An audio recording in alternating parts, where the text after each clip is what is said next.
Mateus 7, versos 13 a 14. Entrai pela porta estreita.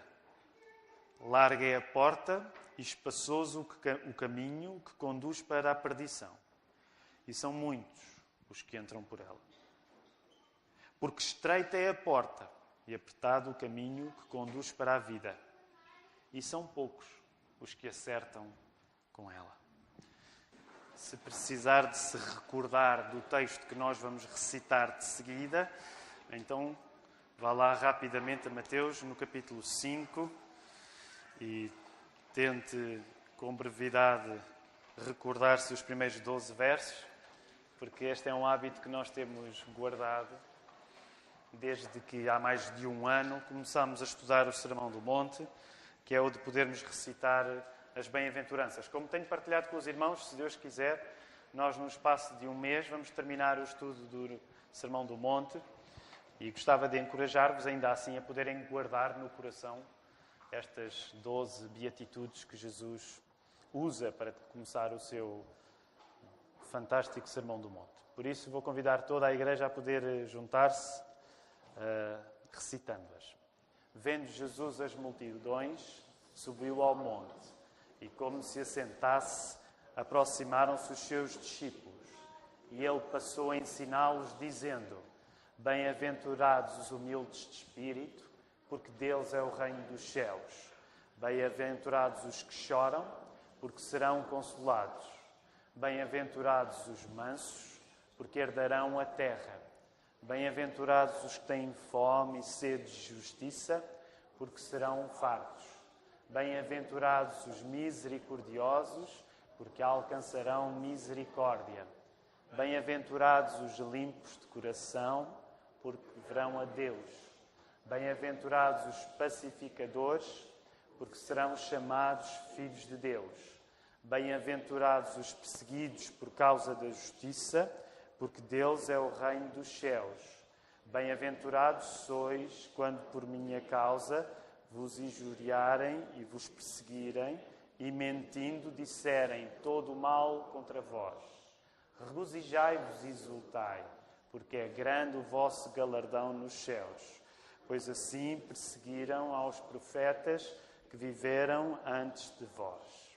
E agora vamos regressar a Mateus capítulo 7, verso 13 e 14. São esses os dois versos que hoje vão servir de alimento para nós. Provavelmente o pastor que nós mais temos citado ao longo deste estudo no Sermão do Monte é o pastor Martyn Lloyd-Jones. O pastor Martyn Lloyd-Jones foi um britânico, a rigor um galês, um pregador e médico galês, no século passado, no século XX. Um dos vários livros marcantes que escreveu é precisamente a reunião dos seus sermões acerca do Sermão do Monte.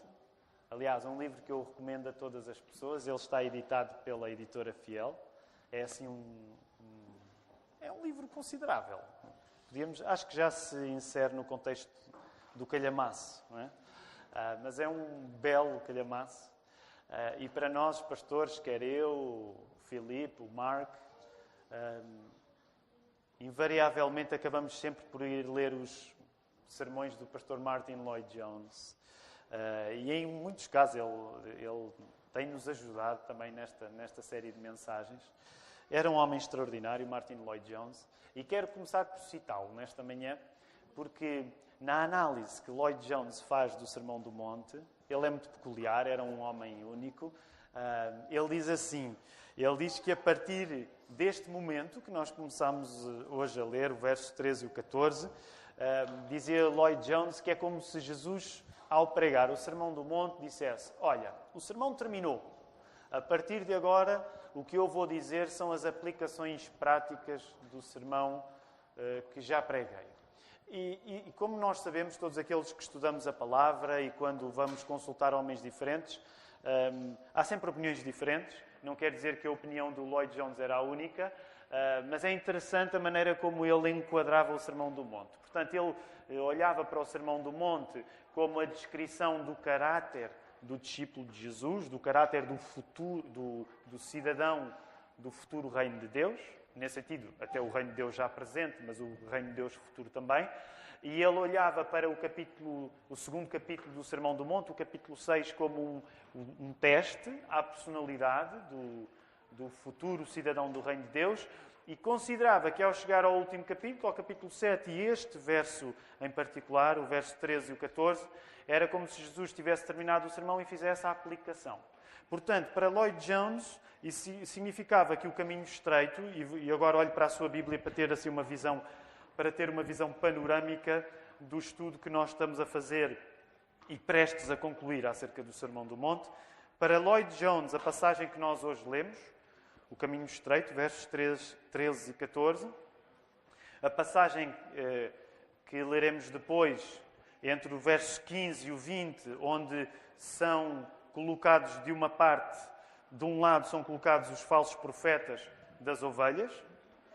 Depois a passagem que se vai seguir, a diferença entre fazer coisas em nome de Jesus e de facto pertencer-lhe, entre o verso 21 e 23. E finalmente a diferença entre a casa na rocha e a casa da areia. Portanto, estas 4 secções, a secção do caminho estreito, a distinção entre falsos profetas e ovelhas, a diferença entre fazer coisas em nome de Jesus e de facto pertencer-lhe, e finalmente a casa na rocha e a casa da areia. O pastor Lloyd Jones considerava isso como a aplicação das verdades do caráter do cidadão do Reino de Deus aos ouvintes do Sermão do Monte. A aplicação, como nós sabemos, hoje a palavra aplicação, quando nós ouvimos, provavelmente a primeira coisa que pensamos é na linguagem digital do telemóvel. Portanto, uma aplicação, uma nova app, uma nova aplicação. Mas antes da palavra aplicação ter sido raptada, sobretudo para este uso, uma das aplicações que a palavra aplicação tem é precisamente no sermão aplicar. Portanto, é suposto o pregador pregar o sermão, mas no final responder à pergunta: como é que eu vivo isto? Não é? Como é que eu agora vivo isto? Se quisermos, a aplicação é parte de um sermão em que, depois de plantada a árvore com os princípios, se indica o tipo de frutos e procedimentos que devem nascer dessa árvore. De certo modo, todos os sermões deveriam ter estas duas componentes. Quando se prega a palavra explicar aquilo que é a árvore que deve existir, plantar, se quisermos, a semente. Aliás, esta é uma imagem usada nas Escrituras. Plantar a palavra para que dê origem a uma árvore, a uma planta nova, a uma vida nova. E depois a aplicação é dizer que tipo de fruto é que é suposto essa árvore dar. Como é que se vai ver na prática aquilo que se pregou até agora. E para Lloyd Jones, todas as distinções que vão começar a aparecer agora no Sermão do Monte, a diferença entre a porta estreita e a porta larga, a diferença entre a ovelha a sério e o falso profeta, a diferença entre falar e fazer coisas em nome de Jesus e de facto pertencer-lhe, e a diferença entre a casa na rocha e a casa na areia. Portanto, todos esses contrastes servem para demonstrar como é que se vive. O que é interessante, porque significa que quando o Evangelho é pregado, acaba por ser necessário haver sempre um contraste entre vivê-lo e não vivê-lo. Então, esta é parte que me anima hoje para vos pregar este sermão. Falar-vos da diferença entre viver o Evangelho e não viver o Evangelho. Quando Jesus fala de 2 caminhos, e vamos voltar aí agora ao texto, entrai pela porta estreita. Quando Jesus falava de 2 caminhos, ou se quisermos 2 portas, nós temos de compreender que há uma distância entre nós, que o estamos a ouvir hoje, e hoje é 28 de abril de 2019, certo? Confere? Hoje, 28 de abril de 2019, há uma diferença entre nós ouvirmos Jesus a falar entre 2 caminhos, ou 2 portas, e os ouvintes originais. Porquê? Porque quando as pessoas estavam a ouvir Jesus a pregar este sermão, os ouvintes que estavam lá na altura, quando Jesus estava a pregar o Sermão do Monte, a figura de 2 caminhos era uma figura muito comum. Os judeus usavam muito esta ideia de se falar em 2 caminhos. Um caminho que leva à vida, um caminho que leva à morte. Se quisermos uma porta certa e uma porta errada. O próprio Velho Testamento faz eco desta linguagem. Não precisam de abrir, mas, por exemplo, se forem ao livro de Deuteronômio, o último livro do Pentateuco, da Lei, entre os versos 15 e os versos 20, é precisamente usada esta linguagem. Uma linguagem, se vocês forem por este caminho, vocês vão encontrar vida. Se não forem por este caminho, vocês vão encontrar morte. Portanto, isto significa que hoje, no nosso contexto europeu do século XXI, nós estamos um pouco distantes da maneira como os ouvintes originais do Sermão do Monte ouviam a ideia de dois caminhos. Porquê? Porque hoje, para muitos de nós, torna-se difícil de acolher a ideia de que há um caminho bom e há um caminho mau. Podemos dizer que a facilidade com que o judeu de há 2000 anos aceitava a ideia de que há uma via boa e de que há uma via má, pode ser hoje complicada para nós. A linguagem de um mestre, de um rabi judeu, dizer, olha, meus queridos, existe um bom caminho e um mau caminho. Hoje pode ser uma linguagem que nós temos como difícil de encaixar. E reconhecer esta diferença entre o ouvinte judeu de há 2000 anos e nós não significa que todos nós, aqueles que aceitam esta linguagem do caminho bom e do caminho mau, a vamos aceitar por boas razões. Há muitos de nós que até podemos ouvir esta linguagem de há um caminho bom e há um caminho mau, e há muitos de nós que vamos gostar desta linguagem não necessariamente pelas boas razões. Há muitos de nós a quem agrada esta ideia de existirem apenas dois caminhos, o certo e o errado, porque muitos de nós, sem grande humildade e sem grande reflexão, nos colocamos sempre no caminho certo. Okay? Há más razões para aceitar a boa figura que Jesus está a usar aqui. Se muitos de nós vão ter dificuldades em aceitar esta imagem de há um caminho bom e há um caminho mau, até porque nos parece um binário muito simplista. Não é? Muitos de nós, quando ouvimos isto, Jesus a usar esta palavra, dizendo a vida não é assim tão simples, Jesus. Não é um é bom e outro é mau. Portanto, muitos de nós vão ter a tentativa de quererem relativizar aquilo que Jesus está a dizer. Por outro lado, outros que podem aceitar esta linguagem de haver um caminho bom e um caminho mau, vão aceitá-la pelas razões erradas, porque se comportam como se estivessem sempre no caminho certo. Isto significa que quando ouvimos as palavras que Jesus está a falar acerca do caminho bom e do caminho mau, há duas tentações diferentes. Pode haver até mais, mas pelo menos duas eu quero falar-vos. Duas tentações diferentes. Até para que tu, nesta manhã, ao ouvires esta pregação, possas situar-te e dizer assim, eu vou cair mais para onde? Para a tentação de relativizar e achar que não é muito sofisticado colocar as coisas em termos de um caminho certo e de um caminho errado. E eu gostava de te dar algum tempo nesta manhã para tu pensar se tendes a cair mais para este lado. É quando ouves alguém a dizer há uma maneira certa, há uma maneira errada, reages com dificuldade e dizes a vida não é assim tão simples. Ou, pelo contrário, cais não na tentação do relativismo, mas na tentação da arrogância. Quer dizer, claro que há um caminho certo e há um caminho errado. E é claro que eu estou no caminho certo. Geralmente ninguém se exprime de uma maneira tão básica assim, mas muitas vezes comportamos-nos de uma maneira básica assim. E eu gostava que tu tirasses tempo para pensar onde é que te encontras. Porque acredito que boa parte daquilo que o Espírito Santo possa ter para fazer na tua vida nesta manhã é confrontar-te no lugar onde tu realmente estás.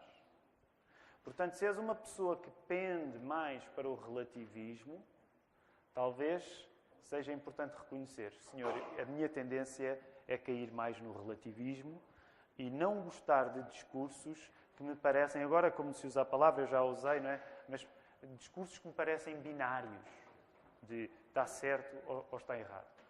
Ou reconheceres diante de Deus, Senhor, eu reconheço que a minha tendência é cair mais para a arrogância. E mesmo quando falo nos outros, ser especialmente crítico dos outros, porque apesar de não o dizer de uma maneira tão preto no branco, mas ser capaz de olhar para os outros e achar que eles estão a fazer as coisas erradas e olhar para mim e achar que estou a fazer as coisas certas. Portanto, seria interessante que tu, nesta hora, pudesses pensar para onde cais mais. Claro que algum de vocês pode me dizer, e com razão, assim, Tiago, depende do dia.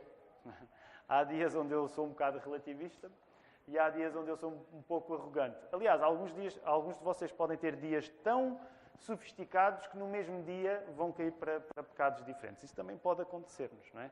Há haver horas da manhã onde nós vamos ser muito arrogantes e tornar achar que a vida se divide entre os bons e os maus, e se calhar depois do almoço já estamos a relativizar mais as coisas, já estamos um pouco mais adormecidos e se calhar isso ajuda-nos. Agora, independentemente de como a tua vida acontece, eu gostaria que tu tirasses algum tempo para pensar nisso. E, por exemplo, não vais ter a oportunidade de o fazer agora, mas se tiveres dúvidas acerca de qual é a tentação que te tenta mais, a arrogância ou o relativismo, por exemplo, um conselho para quem é casado. Se tens dúvidas acerca de saber se cais mais para a arrogância ou para o relativismo, pergunta à tua mulher ou pergunta ao teu marido. Quase certeza eles vão ter uma opinião sobre o assunto. Okay? Se não és casado, pergunta a um bom amigo. Olha, tu achas que eu caio mais para a arrogância ou para o relativismo? Pergunta a alguém que te conheça bem para te ajudar a ti na tarefa de tu te conheceres melhor. Essa é uma parte importante da nossa vida da igreja. E permitam-me aqui fazer um à parte. Sabem que uma das certezas que nós temos que andamos com Jesus é expor-nos na vida da igreja que alguém possa dizer coisas acerca de nós que não são fáceis de ouvir. Essa é uma certeza que tu andas mais com Jesus. Vai ser mais improvável que tu andes com Jesus quando não tens momentos na tua vida em que alguém possa dizer-te coisas que são difíceis para tu ouvires. E a nossa tendência, isto estou a generalizar, em grande parte, é nós querermos evitar momentos em que alguém pode dizer alguma coisa sobre nós que expõe a nossa fraqueza. Sabem que uma das coisas mais maravilhosas na vida da igreja é, de facto, uma coisa assustadora também. É tu confiares no corpo de Cristo a um ponto em que alguém pode dizer-te, preferencialmente com algum cuidado, mas pode dizer-te quais são as tuas fraquezas. E isso significa que tu vais viver com uma pessoa que conhece as suas próprias fraquezas, não só pelas ideias que tu tens acerca de ti próprio, mas porque vivendo em igreja vais dar oportunidade aos pastores e a outros, membros de igreja, de poderem participar no processo de tu te conheceres melhor a ti próprio. Portanto, deixa-me encorajar, por difícil que seja, o caminho é estreito, Jesus já disse, mas uma das coisas maravilhosas de viver numa igreja é tu poderes dar a oportunidade às pessoas de te dizerem quais são as tuas fraquezas. E isso não ser um peso, mas ser uma libertação. Alguém já teve esta experiência positiva na vida da igreja? Sim? Alguém já teve? Pode-se exprimir através do quê? Pode ser de um amém. Amém. Pode ser amém. Sobreviveram, não é? Àquele momento em que alguém vos disse, tu tens aí uma fraqueza. Pronto, deixa-me terminar este parênteses dizendo, isto não significa que tu vives ansioso para apontar as fraquezas aos outros, não é? Já falámos sobre o assunto. Porque alguns de nós depois vamos, Deus deu-me um dom. O dom de discernir os pecados dos outros. Sabem que eu tenho esse dom naturalmente? Só que depois fiquei desiludido quando fui à Bíblia e não o encontrei de origem sobrenatural. Portanto, sabem, o dom de nós discernirmos os pecados dos outros é um dom natural que a Bíblia sobrenaturalmente vai corrigir em nós. Okay? E isso acontece comigo. Deus tem-me corrigido para que eu não ande naturalmente a apontar os pecados da vida dos outros, mas que quando o faça, eu possa fazer debaixo da orientação do Espírito Santo. Nós não sabemos explicar, aliás, antes de irmos aí. Outra dificuldade associada a esta questão do relativismo, de termos dificuldade com um discurso que coloca as coisas em termos de é certo ou é errado, é o caminho bom, é o caminho mau. Outra dificuldade que nós neste texto podemos ter é a questão da quantidade. A questão da quantidade pode ser um problema para muitos de nós. Que é, por que razão é que Deus criou um mundo onde apenas a minoria segue o caminho certo. Por que razão é que Deus não criou o mundo de um modo em que a maioria segue o caminho certo? Agora, deixem-me só fazer aqui um ponto de situação e tentar responder da maneira que consigo, tendo estudado este texto. Há muitas discussões acerca das quantidades na Escritura e não é o meu propósito promover essa discussão hoje. A Bíblia fala nos novos céus e na nova terra de que... Lembram-se algumas das imagens que a Bíblia usa para falar das quantidades de lá? É, por exemplo, falar numa grande quê? Quando fala nos novos céus e na nova terra, a ideia de sabermos que lá, no livro do Apocalipse, por exemplo, o apóstolo João, ele vê uma grande quê? Uma grande multidão. Uma grande multidão. Portanto, uma das coisas que eu te quero recomendar nesta hora, onde tu podes olhar para este texto e dizer assim, eu acho que é um bocado injusto a ideia de Deus criar um mundo onde apenas poucos entram pelo caminho certo. É dizer, calma, lê a Bíblia e tenha em conta que é uma grande multidão que Deus está a chamar para si. No entanto, também quero conceder uma coisa, que é, a Bíblia nunca explica a razão porque Deus criou um mundo onde muitas pessoas se podem perder. E nesse sentido, se a pergunta for feita, eu sou sincero e vou dizer-vos, eu não sei a razão porque Deus decidiu criar um mundo onde tanta gente se pode perder.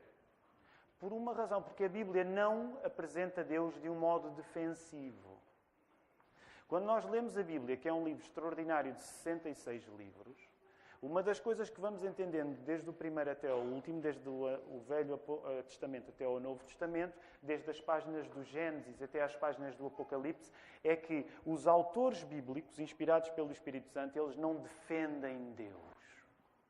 Eles simplesmente o revelam. E sabem, há uma diferença. Porque significa que a literatura bíblica, inspirada divinamente, ela não é escrita numa perspectiva defensiva. Deus é pura e simplesmente revelado. Também significa que a Bíblia não se preocupa em responder, por exemplo, a esta pergunta. Porquê é que Deus resolveu criar tantas pessoas e fala, através das palavras de Jesus aqui, numa pequena minoria a encontrar o caminho certo? A Bíblia não se preocupa em explicar isso, de facto. Nós não sabemos explicar, por isso, a razão porque Deus resolveu criar um mundo onde as pessoas podem perder. E sabem, aqueles que já me ouvem há mais tempo, esta é sempre a hora que eu uso aquela frase de Agostinho, que ainda há pouco tempo usei num sermão, porque eu acho que é uma boa maneira de pelo menos, dizer coisas importantes. Alguns, eventualmente, até já sabem de cor esta frase. E não me entendam mal, eu não estou a dizer que para defender os valores bíblicos preciso ir usar Agostinho. Não é? A Bíblia defende-se a si própria. Mas há uma maneira muito bíblica que Agostinho usava, que é, dizendo aquela frase, está mais de acordo com a natureza divina tirar bem da existência do mal do que não permitir que o mal exista. E para mim continua a ser uma frase muito consoladora. Nós não sabemos explicar a razão porque Deus decidiu criar um mundo onde tantas pessoas podem perder, mas sabemos ao ler a Bíblia aquilo que Agostinho dizia, está mais de acordo com a natureza de Deus, ele tirar boas coisas pelo facto de o mal existir, do que não permitir que o mal exista. E, portanto, eu acho que essa é uma boa resposta. Não é uma resposta de quem sabe tudo. Nós não sabemos tudo. Lembrem-se da linguagem de 1 Coríntios 13, não é? Agora vejo em espelho, e quando o apóstolo Paulo está a dizer em 1 Coríntios 13, agora vejo como em espelho, não se esqueçam que, ao contrário dos nossos espelhos de hoje, aqueles espelhos não eram muito nítidos. Aqueles que leem, por exemplo, o Asterix e o Obelix, em determinadas alturas, os espelhos que eles usam são escudos polidos. Já repararam nisso? Não leiam o Asterix e o Obelix. Mas era assim porque não havia, os espelhos não eram muito claros. Então um escudo polido servia de espelho. Não é? Se calhar para o Obelix dava jeito porque ele se calhar até ficava mais magro quando se olhava naquele espelho. Mas estou a perder. Vou voltar ao texto bíblico. A ideia do apóstolo Paulo, quando diz agora vemos em espelho, mas um dia veremos face a face, é reconhecer que há muitas coisas que não estão face a face hoje. E é por isso que nós desejamos mais do que tudo na vida, ver face a face o nosso Senhor. Porque o dia em que nós o virmos, nós vamos vê-lo como Ele já nos vê a nós. Sabem que isto é nesse sentido não é uma relação completamente recíproca, aquela que nós temos com o Filho de Deus. Porque naturalmente Jesus vê-nos de um modo que nós não conseguimos vê-lo. Portanto, há muitas coisas que a Bíblia não responde e eu quero ser sincero contigo, como um pastor evangélico que sou. A Bíblia não te responde porque não é importante que tu saibas. Isto não é um apelo à santa ignorância, mas é à humildade de nós sabermos que agora vemos em parte e um dia veremos completamente.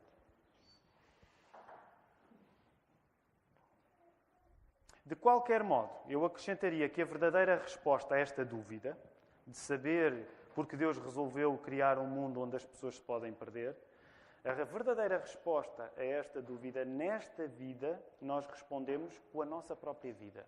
Vou voltar a afirmar isto. A verdadeira resposta à dúvida de saber porque é que Deus resolveu criar um mundo onde as pessoas se podem perder, é uma resposta que tu vais dar com a tua própria vida.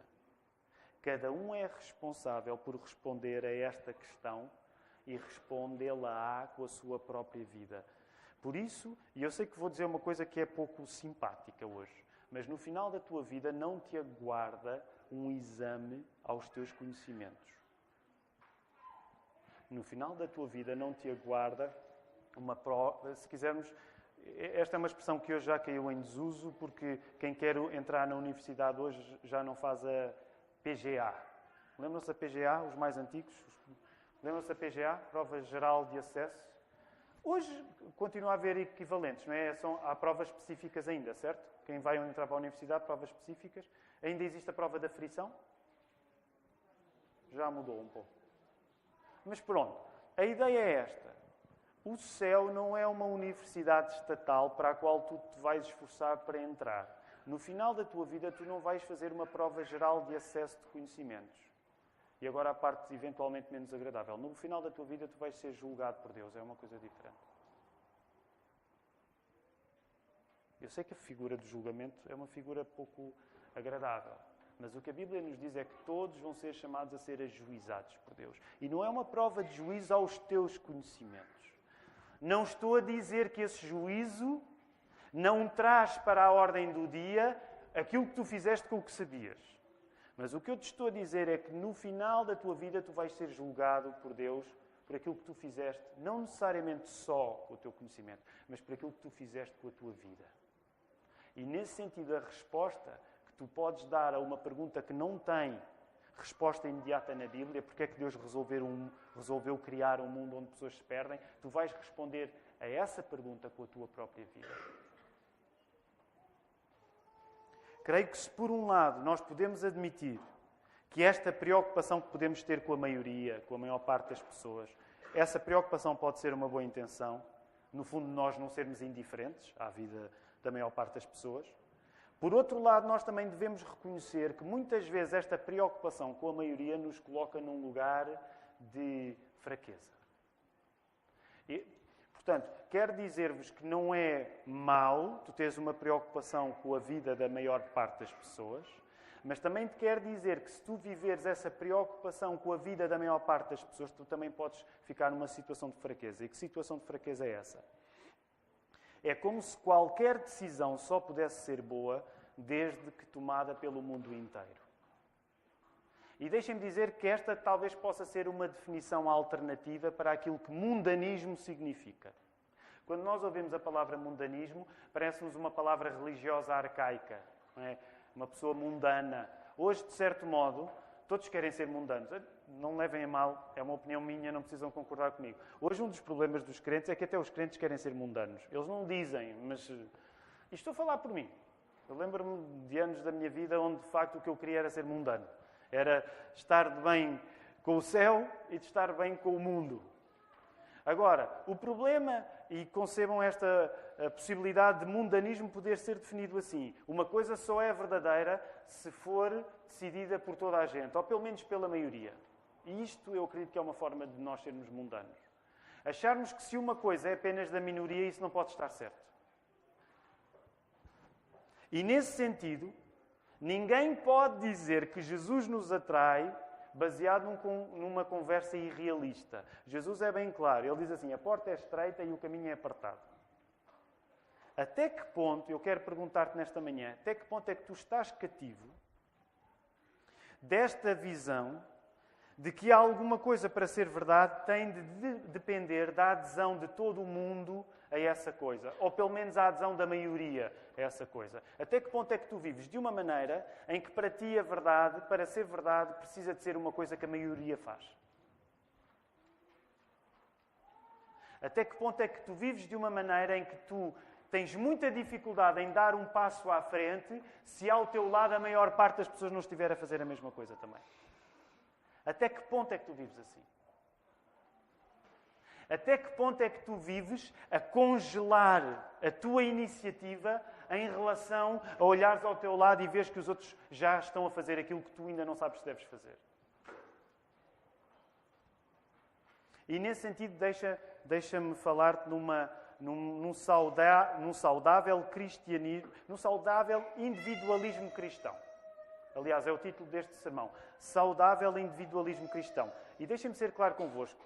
Uma das coisas que eu agradeço por poder pregar a palavra de Deus é inventar títulos de sermão, como vocês já deram conta, não é? E poder inventar os títulos de sermão que possam parecer os mais errados possível. Não é? Sabem que um pastor, o Douglas Wilson, é um pastor norte-americano, ele é meio louco, e eu gosto muito de o ler, e ele diz que um bom título de sermão tem de parecer errado. As pessoas têm de ficar preocupadas com o que o pastor vai dizer.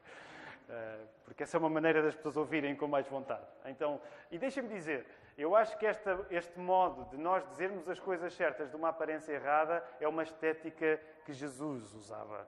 Porque não se esqueçam que a maior parte da vida de Jesus foi passada ele a fazer coisas boas e ser acusado de estar a fazer coisas más. Certo? Portanto, sejam pacientes com os títulos de sermões que eu uso, mas deixem-me dizer-vos que nesta manhã eu sinto-me, de facto, entusiasmado por poder usar a palavra individualismo e dizer assim, é bom. Há um bom sentido em nós podermos usar a palavra individualismo. Estás a ser individualista. Há uma boa maneira de tu poderes ser individualista. Porquê? Porque o que a Bíblia também nos está a dizer é que há uma concepção de individualismo que é obrigatória a qualquer cristão. Cristianismo, para ser a sério, começa sempre por ser sozinho.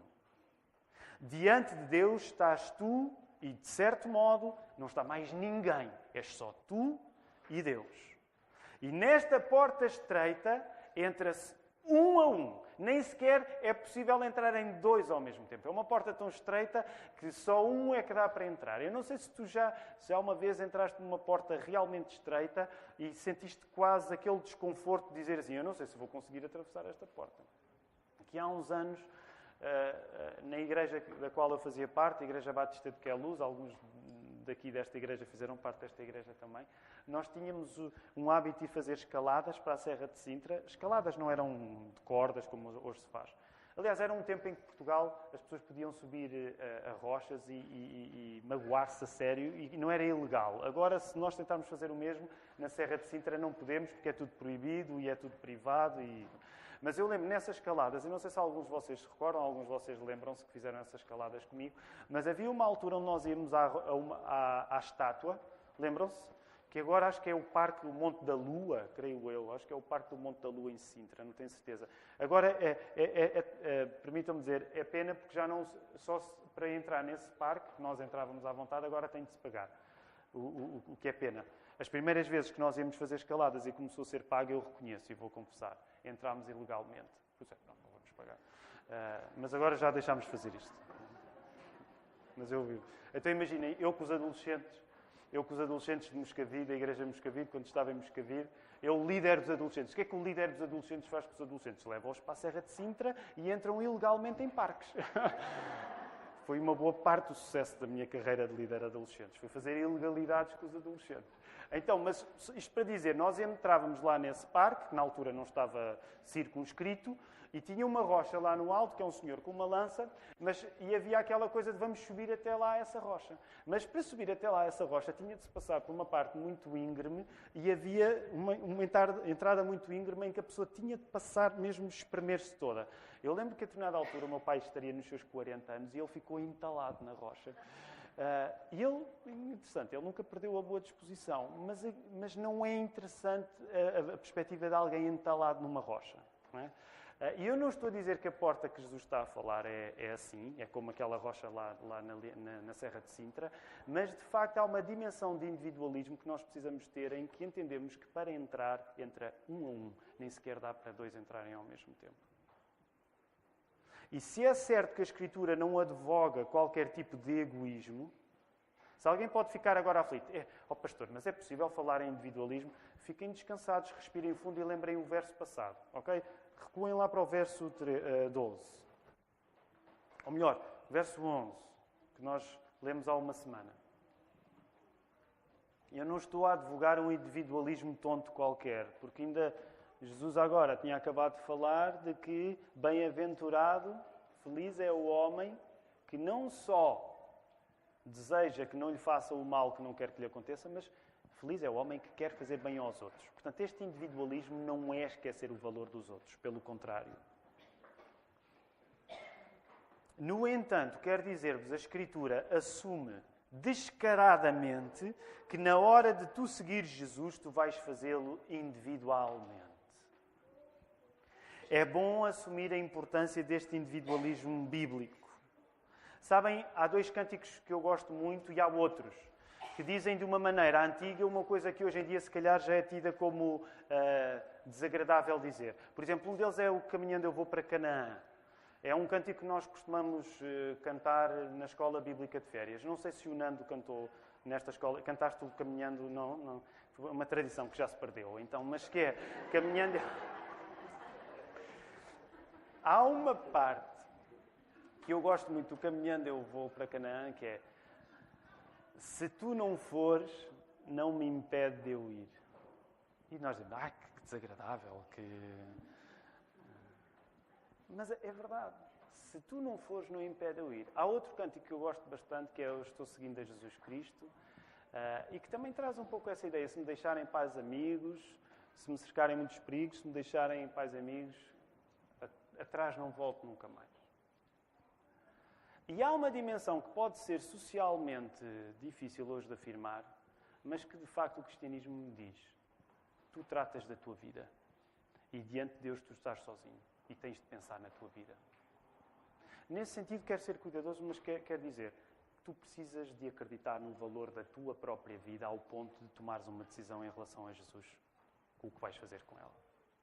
E nessa hora onde tu estás sozinho diante de Deus, não existe, acredita, não existe mais ninguém. Só existes tu e o Senhor. Eu não estou a falar em nós sermos egoístas e esquecermos a importância dos outros. Jesus acabou de consagrar essa importância. Mas eu estou a dizer, na hora H, existes tu e Deus. E não é pela tradição religiosa onde tu possas ter nascido. Seja ela católica romana, seja ela até evangélica. Mas na hora H existes tu e Deus. E se tu não fores, como diz o cântico, não impede de eu ir.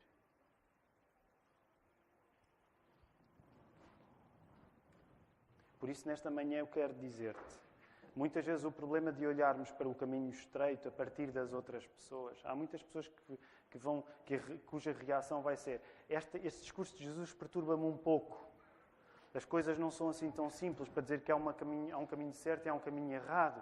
Ainda por cima só uma minoria que vai no caminho certo. Então o que é que vamos fazer das outras pessoas todas? Eu estou muito preocupado com as outras pessoas. Eu até aceitava este discurso de Jesus se não me parecesse que a maior parte das pessoas é abandonada. Deixa-me dizer-te, o problema de tu olhares para o caminho estreito a partir das outras pessoas é que tu não olhas para o caminho estreito a partir da pessoa que é o próprio caminho estreito. E sabem quem é a pessoa que é o próprio caminho estreito? É a pessoa que diz, eu sou o caminho, a verdade e a vida. E disse isso em João 14,6. Na hora de tu escolheres o teu caminho, tu não podes olhar para as outras pessoas. Tu tens de olhar para a pessoa que é o próprio caminho, que é Jesus.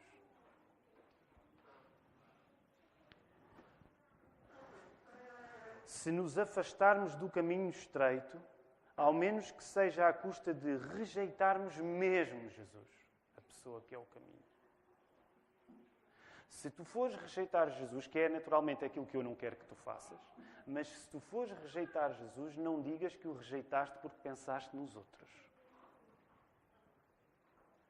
Não digas que rejeitaste o cristianismo porque pareceu uma religião demasiado individualista. Se tu rejeitaste Jesus, Tu rejeitaste-o a Ele, que se disse ser o próprio caminho, a verdade e a vida. E neste sentido eu quero animar-te, mas também te quero dizer esta manhã, quem rejeitar o cristianismo, rejeita-o, mesmo que seja com graus variáveis de consciência, mas rejeita-o por rejeitar Jesus. É isso que eu acredito.